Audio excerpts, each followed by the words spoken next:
Door to door garbage collection કરતી municipal કોર્પોરેશનની ગાડી બની યમદૂત. નમસ્કાર, હું દિવ્યા પંડ્યા. આપ જોઈ રહ્યા છો જાગૃત ગુજરાત ન્યૂઝ સત્યની સાથે. એક નજર આજના મુખ્ય સમાચાર પર. અમદાવાદમાં door to door garbage collection કરતી મ્યુનિસિપલ કોર્પોરેશનની ગાડીએ એકનો જીવ લીધો છે.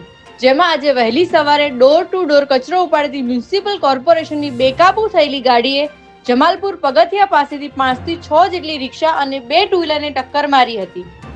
આ અકસ્માતમાં ટુ વ્હીલર પર જઈ રહેલા મોહમ્મદભાઈ નામના 50 વર્ષના આધેડ ગાડીની નીચે આવી ગયા હતા અને 30 ફૂટ સુધી ઢસડાયા હતા, જેને કારણે તેમનું ઘટના સ્થળ પર જ મોત નીપજ્યું હતું. જ્યારે અન્ય 2 થી 3 લોકોને સામાન્ય ઈજાઓ પહોંચતા સ્થાનિકોએ એમ્બ્યુલન્સ બોલાવી તેમને તાત્કાલિક હોસ્પિટલ ખસેડ્યા. ત્યારે આ ઘટનાને લઈને રાહદારીઓમાં ભયનો માહોલ સર્જાઈ રહ્યો છે. અકસ્માત બાદ વાહન ચાલક રાહુલ પરમાર ભાગવાનો પ્રયાસ કરી રહ્યો હતો, પરંતુ ત્યાં હાજર સ્થાનિકોએ તેને પકડીને મેથી પાક ચખાડ્યો હતો. ઘટનાની અંગેની જાણ થતાં ઈ ડિવિઝન ટ્રાફિક પોલીસ ઘટના સ્થળે પહોંચી હતી અને અકસ્માત કરનાર વાનના ડ્રાઈવર રાહુલ પરમારની અટકાયત કરી હતી. જ્યારે મૃતક મોહમ્મદભાઈના મૃતદેહને પોસ્ટમોર્ટમ અર્થે હોસ્પિટલ ખસેડી તેમના પરિવારજનોને જાણ કરવામાં આવી હતી.